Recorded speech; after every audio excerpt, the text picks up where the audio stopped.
Chapter 11. I traced the letters on the headstone with my fingernail, from top to bottom. Loving mother to Charlotte, read the final words. Right beneath, devoted wife to Anselm. She had been loving toward me, but she had not been my mother. I'd accepted it immediately when Holloway told me.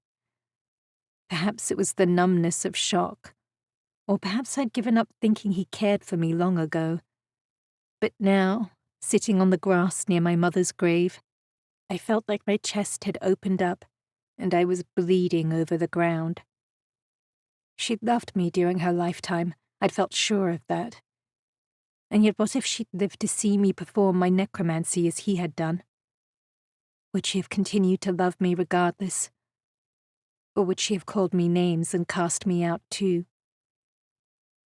A mother was supposed to love her children unconditionally, no matter what they did. But perhaps adoptive mothers didn't feel the same degree of love.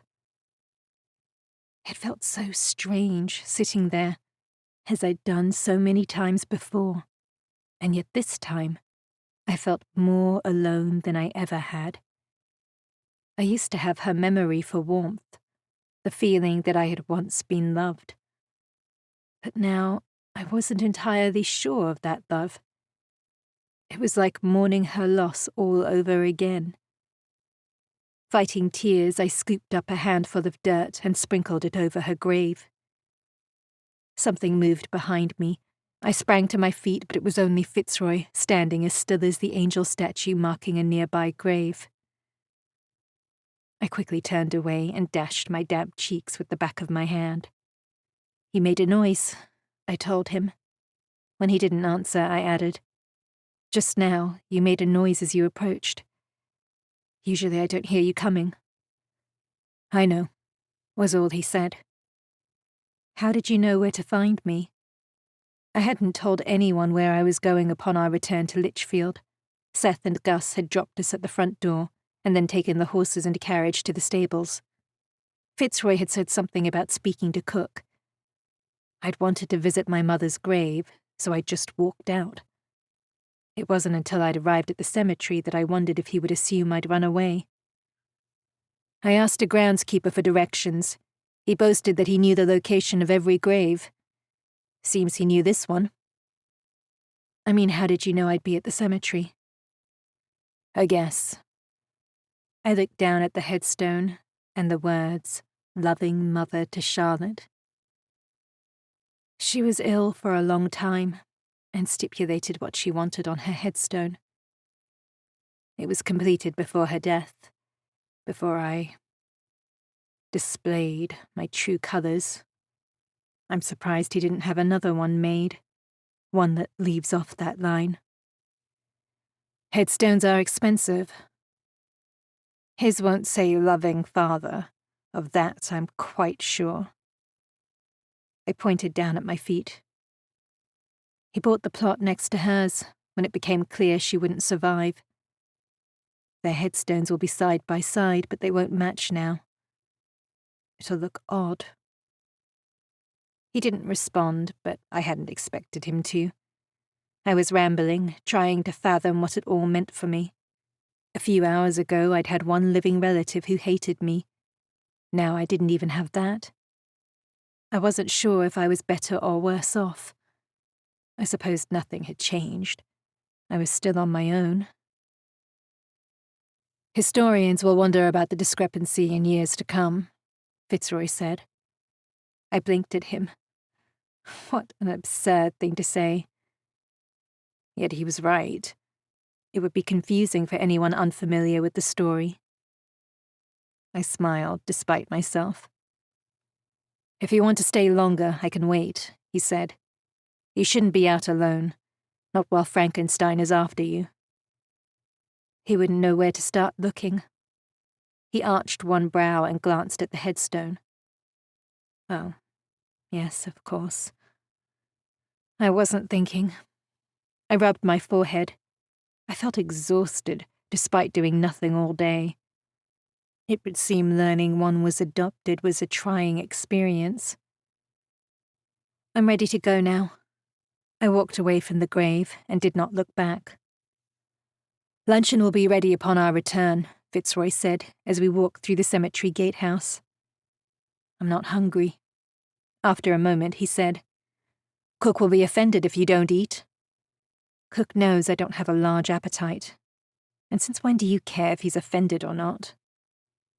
We passed the costermonger's cart, the one I had been caught stealing from. The scruffy fellow watched me from beneath his hat, a frown on his face.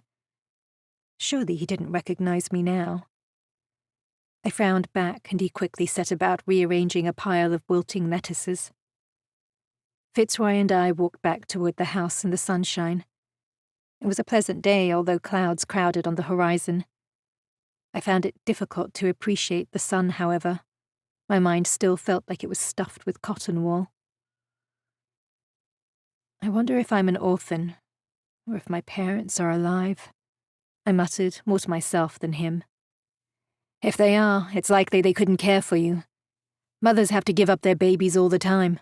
Some don't want to. Poor, unwed mothers, you mean? He stared straight ahead with hard eyes. Are your parents still living? I asked. After a moment, he said, I believe so. Like you, I never knew them. You're adopted too? No. I frowned. How could he not know his parents, but not be adopted? And yet he did know that his parents lived, so he was a step ahead of me. Who raised you? General Eastbrook. He had a hand in my upbringing. Were you his ward? I was nobody's ward. Nobody's ward, and nobody's child either, it seemed. Lady Harcourt had told me Fitzroy was specifically chosen to be leader of the Ministry from birth. Did that mean the committee had raised him? If I ask any more questions, will you answer them? Will any of those questions be about lunch? No. Then it's unlikely. I sighed. You say I'm stubborn, but you are positively obstinate. We walked back to the house in silence, slowing down as we drew closer. 4 carriages were stopped in front of the steps, 2 of which I recognized as belonging to Lady Harcourt and General Eastbrook. The other 2 escutcheons were new to me, although I wouldn't be surprised if the one with the serpent coiled around a sword belonged to the snake-like Lord Gillingham. I'd hoped they wouldn't be here yet, Fitzroy said, his face dark. You invited them. A meeting of the committee has been called, not by me. You sent word about the man known as Dr. Frankenstein. Not yet, I haven't had time. The meeting is in response to you agreeing to help. Ah, it seems you'll have a lot to discuss then. What a lark. You'll be present too. I pulled a face. After you've eaten, of course. I sighed. Very well, I'll eat. If I indulge too much, however, Lord Gillingham will only have you to blame when I vomit over his shoes. I'll have Cook double the quantity on your plate. We got no further than the front steps when the door burst open. You found her? Seth stood with hands on hips, alternately smiling and frowning at me, as if he couldn't make up his mind if he were pleased or mad. Are you all right, Charlie? Fine, thank you. Gus pushed past him, his heavy brow scrunched into a frown, his arms folded over his chest. What do you think you were doing, leaving without telling anyone where you were headed? His vehemence surprised me. I'm sorry, Gus. Sorry? That's all you got to say for yourself. I shrugged. Be sure not to do it again, or you find yourself locked in the tower room. Enough, Fitzroy growled. Seth smacked Gus in the shoulder. We're not going to lock you up, he said to me. We've been looking everywhere for you, Gus hissed at me as I passed him. Me and Seth been out of our minds with worry. They were worried? About me? No one had worried about my well-being in so long that I wasn't sure how to respond. Nor was I sure I liked being monitored, now that I was supposedly free. I patted his cheek. That's very sweet of you. I simply wanted to be by myself. A growl rumbled from the depths of his chest. Be sure to take someone with you next time you want to be alone. Seth rolled his eyes and I smiled tightly. I will. With the two of them appeased, I thought my ordeal was over. I didn't see the four stiff, regal figures until I entered the house. They stood as one, a wall of dark austerity, 3 men in black suits, and Lady Harcourt in her mourning crape. Lord Gillingham was there, along with General Eastbrook, and another man aged 50 or so, who was as tall and well-built as the General, but considerably rougher in appearance, thanks to the scar on his temple and another slicing through his grey beard. There you are. Lady Harcourt broke ranks and held her hand out to me. I hesitated, then took it and allowed her to lead me to the men. Gentlemen, may I present Miss Charlotte Holloway, daughter of Anselm Holloway. Charlotte, you know both General Eastbrook and Lord Gillingham? Lady Harcourt waited, but I wasn't sure what for. Me to curtsy to them? You look better as a girl, the General said, offering a gruff nod as he gave me a thorough once-over. On the small side, but I dare say Fitzroy will fatten you up. Now that your lies have been exposed, I expect you've seen the error of your ways. Lord Gillingham leaned on his walking stick. If I kicked it out from under him, he would topple forward. Do not lie to us again, or there will be consequences. Is that understood? I stepped forward and touched my toe to his stick. I gave it a nudge so that he knew I could have done more if I'd wanted to. Do not behave like an inbred half-wit, or I might refuse to cooperate. His eyeballs almost popped out of the sockets. You can't speak to me that way. Can't I? I'll try to remember that next time. Eastbrook placed his hand on Gillingham's shoulder as the Lord's face turned an apoplectic shade of purple. And this is Lord Marchbank. Lady Harcourt pulled me away from Gillingham so roughly that I stumbled and bumped into her. Her smile never even wavered as she presented me to the new man.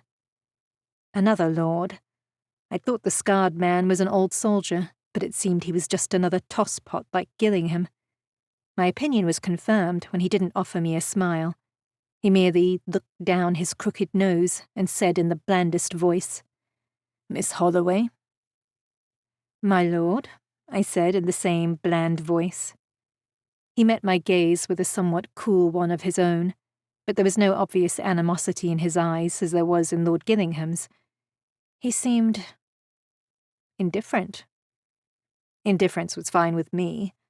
I felt the same toward him and the other committee members. Let's get on with it. Lord Gillingham's walking stick click-clacked on the tiles as he headed toward the parlour. When he realised nobody followed, his fingers tightened around the knob. Well? Charlie needs to eat, Fitzroy said. So? We're not starting without her. She doesn't need to be present. Indeed, she shouldn't be present. We are not starting without her. Fitzroy nodded at Gus, who left us. Gillingham marched back, proving he didn't need his stick to walk. You fly too close to the edge, Fitzroy. Only his lips and jowls moved. His jaw remained clenched. Push us too far and you will see how things lie. You are not indispensable. Fitzroy turned his back to him as if he couldn't be bothered wasting his breath on an argument, and indicated I should walk on ahead. Gillingham spluttered his protest at the insult. It's only lunch, Gilly, the General said quietly. We'll wait in the parlour. She shouldn't be privy to ministry business. Gillingham raised his voice, ensuring I could hear. We headed to the kitchen, where Cook stood over the range, stirring something in a pot. Charlie, he said with a nod at me. Hungry? No, but I'd been ordered to eat something. Gus handed me a plate with lettuce, a slice of bread, and a sliver of beef on it. Sit. Eat. You were all so demanding. I sat and accepted the plate. They be staying, sir? Cook asked Fitzroy. Not for lunch. Fitzroy stood by me as I ate, which would have been enough to put me off my appetite if I'd had one. Have tea brought in. Cook set the wooden spoon aside and handed Gus a pot. "Fill it." Gus left with the pot, just as Seth arrived. "Lord Gilly's in a fine mood today," he said. "What set him off?" Fitzroy's gaze met mine. "Me," I said, cutting up my beef. "He seems to have something against lying, thieving necromancers. Can't think why." "Ignore him." Seth placed a hand on my shoulder and squeezed. I was so surprised at the intimate gesture that I pulled away. A blush infused his cheeks. "My apologies," he mumbled. "I forgot that you're a lying, thieving necromancer?" "Woman." I smiled to let him know I wasn't offended. It takes some getting used to.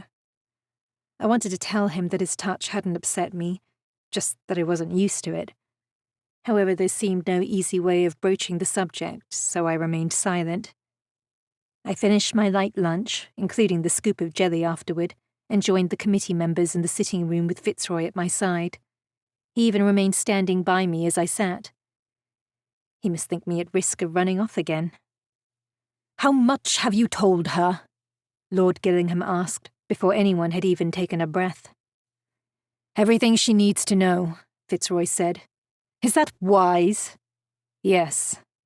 Lord Gillingham snorted. "I'm not sure your judgment is one we should trust." The silence that descended was as smothering as a shroud. Lady Harcourt opened her mouth to speak after a moment, but Fitzroy got in first. His voice was as cold as ice. "Whether you trust my judgment or not is immaterial.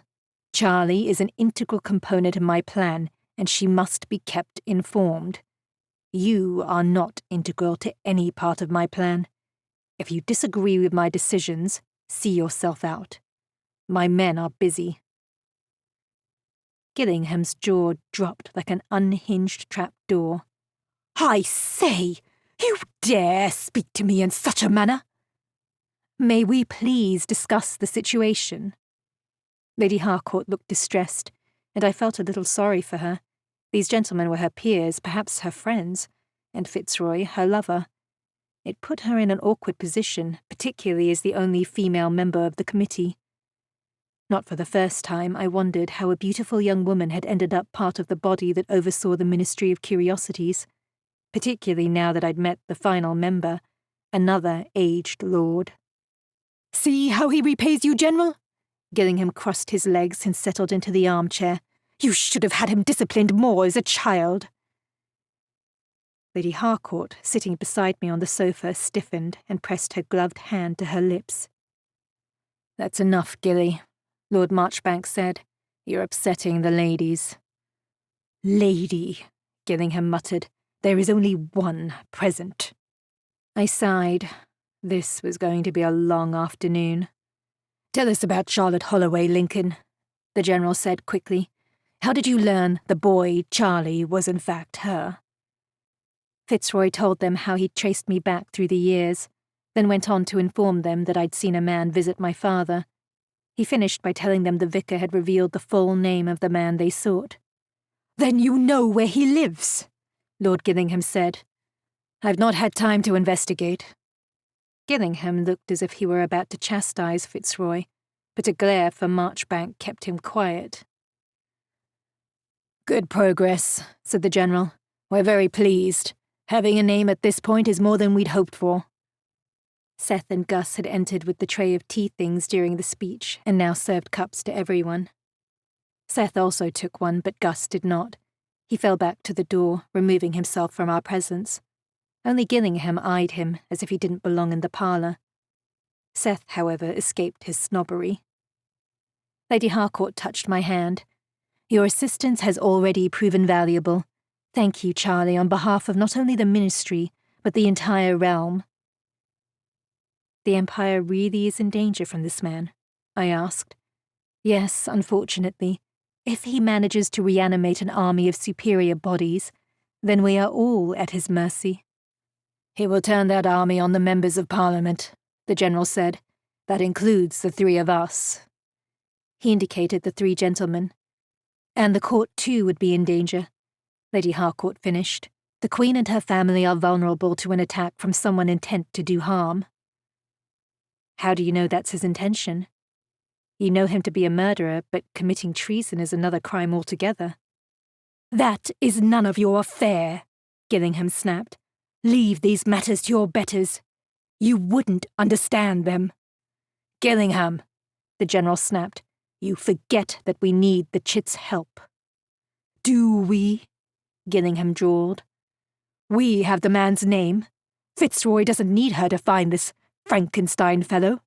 It seems to me that we can dispense with her now. And leave her for Dr. Frankenstein to capture? Gillingham didn't answer. He sipped his tea calmly. I set mine down, unable to swallow it. Fitzroy, who'd not accepted tea, took a seat and addressed me. You recall we told you about the woman in Paris, whose letter to VF I intercepted, he said. I do. Her husband was murdered and you suspected she had a hand in it, or knew the murderer, Dr. Frankenstein, I assume? He nodded. Her husband's head was cut open, the brain removed. My stomach rolled, threatening to toss my lunch onto the rug, but I willed myself not to throw up. Somehow I suspected that would work in Gillingham's favour. Frankenstein wanted to put his brain into a body made up of parts from others. Superior parts taken from athletes, but it was the brain of Mr. Calthorne that was crucial to his plan. Was Mr. Calthorne an intelligent man? Yes, but it wasn't merely his cleverness that Frankenstein wanted. It was Calthorne's knowledge. He was England's spy master. I gasped. England has a spy master? Not anymore, the General said. Calthorne is yet to be replaced.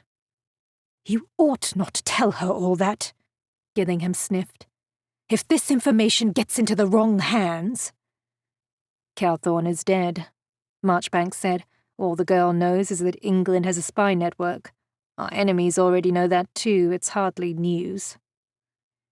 Gillingham sipped, watching me over the rim of his cup. Calthorne knew a great many important secrets, Lady Harcourt said, taking over the story. After we were alerted to his murder and the missing brain, we began to piece everything together. We'd already heard about the missing body parts of other murder victims, all of them physically superior in one way or another. We questioned Mrs. Calthorne at the time, but she could prove she was elsewhere at the time of the murder. We didn't believe that she was entirely innocent, but we couldn't pin anything on her. Then she went and exiled herself to Paris, the General said. Blasted woman. How did she know about me? I asked. It seems that Frankenstein had been searching for me, and she found out enough clues to point him in the right direction. How? We don't know, Fitzroy said, nor do we know how Frankenstein learned of your existence. It's only clear that he failed to reanimate his monstrous creation on his own, and realized he needed a necromancer to perform the deed. I think he's been seeking you ever since, corresponding with his friend Mrs. Calthorne in Paris. The first I learned about a necromancer is from her letter. It became a race to find you before he did. I almost blurted out that I was glad he'd got to me first, but bit my tongue. For some reason, I didn't want Gillingham to hear my gratitude. I didn't want any of them to hear it. Not even Fitzroy. I didn't even like admitting it to myself. Mrs. Calthorne's information was out of date, Lady Harcourt said. You haven't lived with your father since you were 13. He's not my father. I picked up my teacup and concentrated on not looking at anyone, even though I could feel their gazes on me. I'm adopted, or so he informed me this morning. Adopted? General Eastbrook sat forward. One of the lords gasped as Lady Harcourt's hand touched my arm. Then who is your real father? I don't know. Did Holloway know? Did you question him, Lincoln? No, Fitzroy said. Why not? Gillingham snapped. My God, man, this is of utmost importance. If the girl inherited her ability, we need to know who he is. Or she, Lady Harcourt added. Lincoln, I agree with Lord Gillingham. You need to question Mr. Holloway. He won't tell us anything, Fitzroy said. Questioning him will only produce lies or total silence. His state of mind is delicate, his fear absolute. It's unlikely he knows anyway, Lord Marchbank said. Orphanages don't give out that information to the adopting parents. We won't know if Fitzroy doesn't ask. Gillingham slammed the foot of his walking stick on the floor. To hell with the fellow's state of mind. I don't care if your questions turn him into a blathering idiot, unable to function in society. It's an oversight on your part, Fitzroy. Not an oversight, Fitzroy said in a voice so quiet that Gillingham's swallow was audible. It was a deliberate decision. One that I protest. You can protest all you like. It changes nothing. I command you to ask him. Fitzroy stood very slowly, his hands curled into fists. Gillingham lifted his chin as Fitzroy stepped closer. You don't command me. I bloody well do. We all do. You work for us, Fitzroy. I work for England. I can also stop working for England. Gillingham snorted. You were born to do this, Fitzroy. It's your entire life.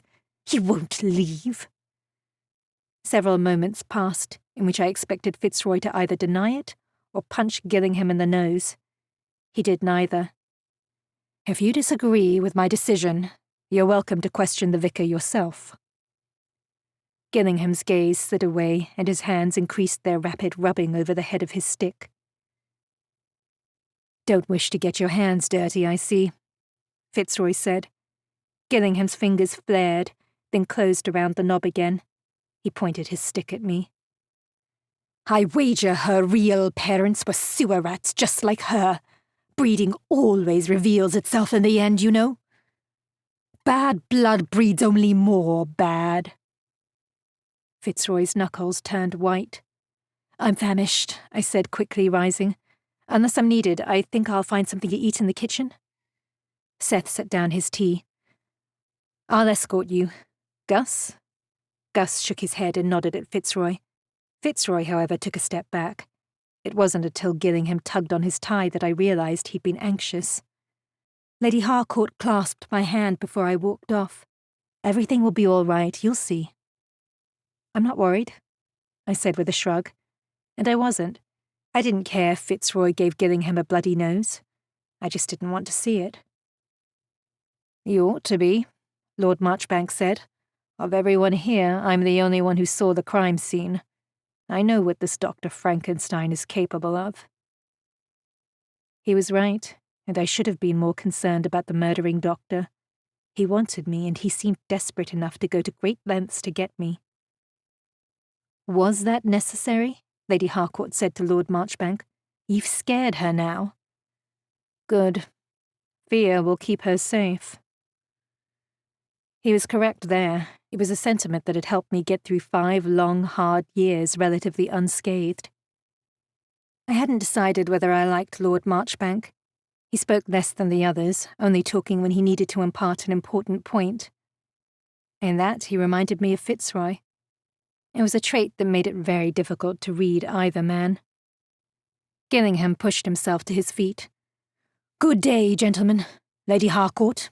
I've got business to attend to. I stepped aside to let him pass. The other committee members also made their excuses. They, at least, addressed me in their farewells. Remember what I said, Lady Harcourt whispered as she took my arm. There will be a place for you in my household if you wish when this is over. You won't have to live on the street anymore. Thank you. I decided not to go through the ritual of refusing her offer again, but I knew I could never live with her, either as a servant or her companion. Indeed, I couldn't imagine living anywhere other than Lichfield Towers. The admission shocked me and left me speechless as the carriages rolled away. I'd only resided there less than a week, and most of that as a prisoner, and yet I felt more comfortable there than anywhere. Perhaps that had more to do with the fact that I had no home now. Not in the Tufnell Park house I'd grown up in, or any of the derelict buildings I'd lived in with the boys' gangs. Dr. Frankenstein would be looking for me in all those places. I wasn't safe there. I was only safe at Litchfield. Seth confronted me at the foot of the stairs, arms crossed over his impressive chest, making him seem even broader. You didn't wish to eat more, did you? No, I needed to leave the parlour. He sighed. I thought as much. I'm sorry, I didn't realize you believed me. I was hopeful. He lowered his arms. At least you ate all your lunch. And I promise to eat all of my dinner as long as the plate isn't piled too high or cook serves sprouts. He pulled a face. I'll boycott the sprouts too if he does. His gaze slid to a point past my shoulder. He cleared his throat, gave me an uncertain smile, then moved away. I turned to see Fitzroy hovering. I'm not going to try and escape. At his small frown, I added, Your constant presence. You seem to think I'll run away at any moment. I won't. I gave you my word and I intend to keep it.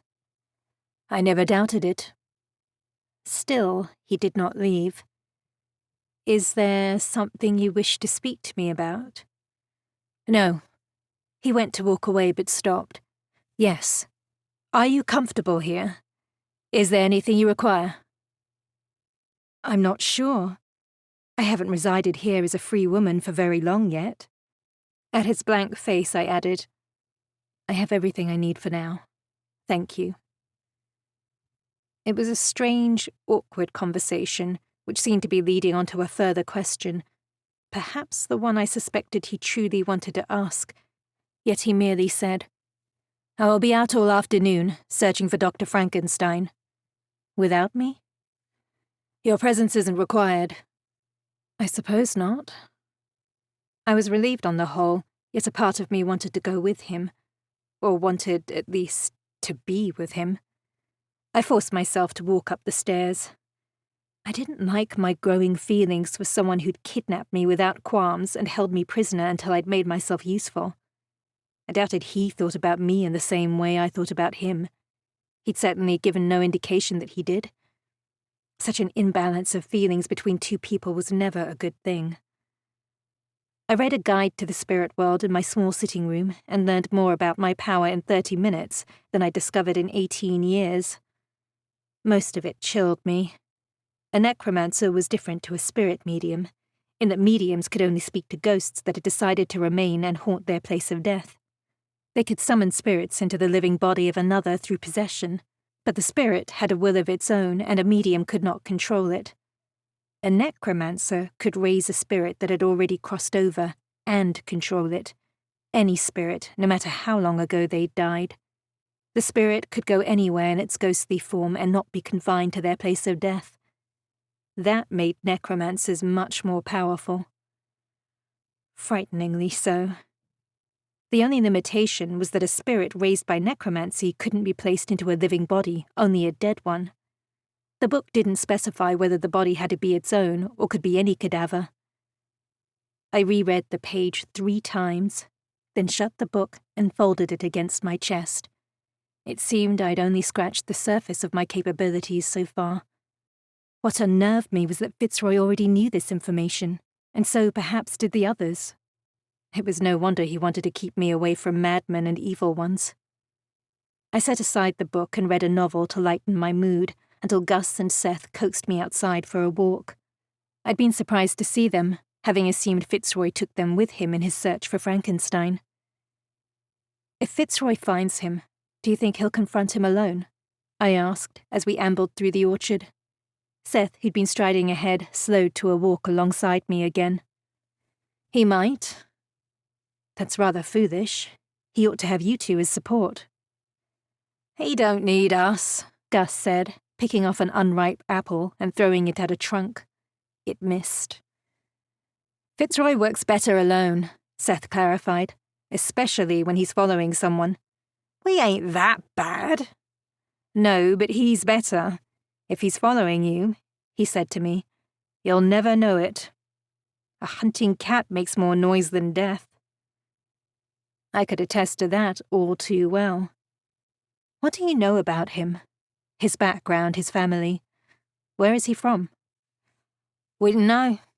Gus snapped another apple from the tree and threw it as hard as possible. It split when it hit a nearby trunk, and he gave a whoop of delight. "We know very little about him," Seth said. "Neither of us have been employed by the Ministry for long." "How did you end up working for him?" Seth picked an apple and threw it at the same tree, but missed.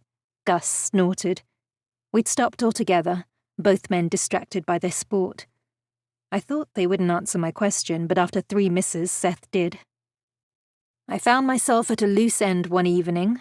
Death was there and offered me a job." "Bloody liar," Gus said with a shake of his head. "Seth were gambling and drinking like there ain't no tomorrow. He had nothing left to lose except his own person, so he staked it." "What do you mean, staked it?" "Himself. His body. That's enough," Seth growled. "She's a lady. She doesn't want to hear the particulars." "I'm no lady, and I certainly do want to hear the particulars. They're the best part." Seth's face turned a bright crimson as he glared at Gus. Gus ignored him.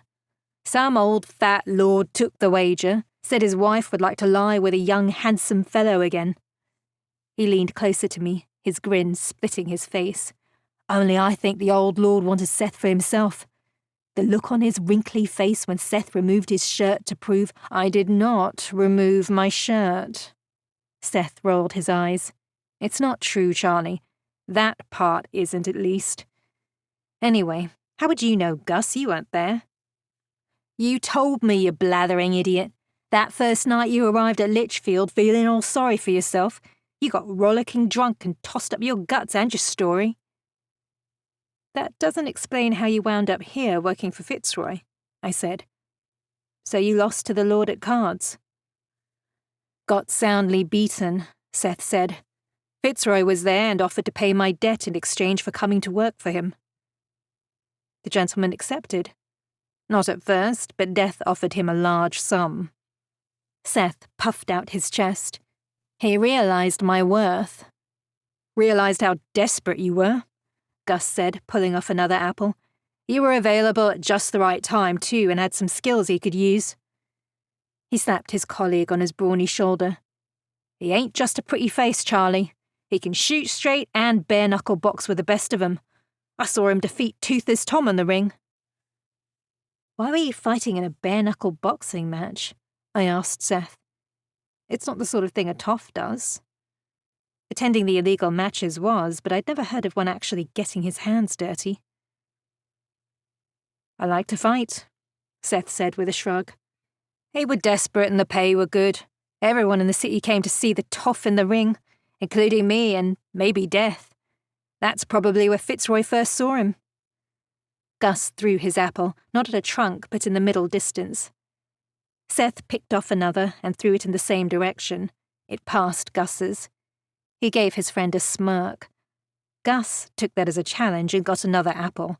He threw it hard and it travelled so far I couldn't see where it landed. "Ha! Beat that," he said. Seth's next apple also disappeared from sight. "Wait a moment." I hiked up my skirts and climbed the nearest apple tree. It felt like an age since I'd scrambled over a fence or wall. It was something I used to do several times a day. That and run, usually away from my pickpocket victim or the police. "Charlie, what you doing up there?" Gus cried, tilting his head back. "Seeing who won. I think it was Seth." "Get down before you hurt yourself," Seth called up. "I'm not going to fall." "If you get hurt, Death'll kill us," Gus said. "Come down now or we'll come up and get you." I sighed and began to descend. "I was just having some fun. Turn away so you can't see up my skirt." Both men dutifully turned their backs. I took the opportunity to pluck 2 apples and drop them on their heads. "Oi!" Gus cried, rubbing his head. I landed on both feet beside him and grinned. He frowned, but Seth laughed. "You're unlike any girl I know," he said. "That's because I'm not used to behaving like a girl." "That be true," Gus muttered. "You shouldn't be climbing trees. Lady Harcourt would have a fit." "I don't care what Lady Harcourt thinks, or anyone for that matter. If I want to climb a tree, I'll climb a tree. Girls should be allowed to." Ain't proper, Gus grumbled, striding off. Besides, you ain't a girl, you're a woman. I stared at his retreating back, as rigid as a plank of wood. Why had my behaviour upset him so much? Don't mind him, Seth said as we followed at a slower pace. He's still not sure what to make of you. Sometimes he thinks of you as a lad, and other times he becomes aware of your femininity and he gets embarrassed. Why? Because he doesn't know how to act around females. They scare him. Why do we scare him? I'm not sure. Why didn't you ask him? Perhaps I would, but another time. Gus didn't look in the mood to talk to me. We headed back inside the house where I spent a dull afternoon waiting for Fitzroy to return. The day stretched into the evening, and Seth, Gus and I dined in the kitchen with Cook. Afterward we played cards and I learned some new games from the men. If we'd been playing for real money instead of dried broad beans, I would have lost a fortune. I couldn't concentrate. Every creak of the house made me glance at the door. Every chime of the long case clock in the entrance hall set my teeth on edge. When it finally chimed 10, I couldn't stand it any longer. Where is he? I tossed my cards down on the table and got up. The others watched me pace back and forth with bemused expressions. There's no need to worry, Seth said. He'll be fine. He always is. You don't know that. He could be lying injured or dead somewhere. Gus swept the cards up in his big paw and began shuffling them. Come sit down and stop worrying. For one thing, you don't deserve it. For another, he can take care of himself. You ain't seen what he's capable of, yet. Cook and Seth both nodded in agreement. When I refused to sit and continued pacing, Seth got up and intercepted me. He clasped my arms and dipped his head to peer into my eyes. He was about to say something when a shadow blocked the doorway. I gasped at the sight of Fitzroy, looking as unruffled as always. You're back! I wrenched free of Seth's grip, but stopped myself rushing to Fitzroy like I wanted to. Did you find him? Yes. He came into the kitchen and immediately the space seemed smaller. His gaze flicked over me, then settled on Seth. Seth swallowed heavily and sat at the table again. I'll warm up dinner, Cook said, rising. And? I asked as Fitzroy poured himself a glass of water from a jug. What happened after you found him? I lost him. That had everyone staring, even Cook. Fitzroy set the glass down and regarded each of us in turn. The men returned to their tasks, but I met his gaze directly. Go on, I said. I learned where he lived, but when he didn't show up there, I returned to Holloway's house. Father's. Why? I suspected he would visit again in a desperate attempt to find you. Holloway is his only link to you. I was right, he did. I bit my lip to stop myself voicing my fear that Frankenstein had injured the man who'd raised me. Fitzroy, however, must have understood my concern. He realized Holloway couldn't help him and left without harming him. I followed, but lost him. The other three men exchanged glances, but made no comment. I suspected that was wise. Fitzroy seemed frostier than usual. His failure probably frustrated him. I'm sure it wasn't easy to follow him in the dark. My attempt to mollify him earned me the full force of that icy glare. I cleared my throat and forged ahead anyway. I'm sure you'll find him again soon. He didn't respond. Instead, he took his dinner to his rooms. The others resumed their card game, but I yawned and said goodnight. Upstairs, I contemplated knocking on Fitzroy's door, but I had nothing to say to him, and I would only embarrass myself by asking after his well-being. I prepared for bed, then lay under the covers listening to the silence. An hour later, I could no longer stand it. I got up, threw a shawl around my shoulders, lit a candle and padded along the hallway to Fitzroy's rooms. I was about to knock on the door when it opened. Fitzroy seemed as surprised to see me standing there as I was to see him dressed for going out. Where are you headed at this time of night? I blurted. His eyebrows arched and I pressed my lips together. The corner of his mouth twitched. Out. But it must be almost midnight. What can you possibly— Oh. Where else did a gentleman go at such a time but to visit his lover? Thank goodness the light from my candle flame wasn't strong enough to show my reddening face. I was concerned for your welfare, I mumbled pathetically. He paused. Why? I shrugged. I don't know. I just am. You were out for so long tonight, and now you're going out again. I lowered my candle. Of course you must want to see her and she you. Who? I don't know. Lady Harcourt, I presume. His eyes briefly flared. It's none of my affair who you see in the evenings, secretly or otherwise, I went on. If it is her, however, I can think of no one more lovely. You're both interesting people, and you make a handsome couple. Ugh, strike me down before I say something even more humiliating. I turned to go, but Fitzroy grabbed my hand, the one holding the candlestick at a slight tilt. You're dripping wax on the floor. He righted the candle, but didn't immediately let go. His hand remained over mine, his warmth seeping through my skin to my bones. I am not going to see Lady Harcourt.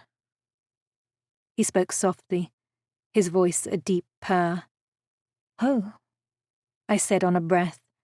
I angled my face to peer up at his, only to be caught in his black, fathomless gaze as thoroughly as an insect in a web. I couldn't pull myself free, no matter how much I wanted to. Another, then. You're bold, Charlie. His thumb stroked my knuckles, and his head dipped closer to mine. It was such a small move, yet I'd noticed it. It gave me hope and courage to ignore the voice within me shouting at me to stop. Another voice was louder. It urged me to kiss him.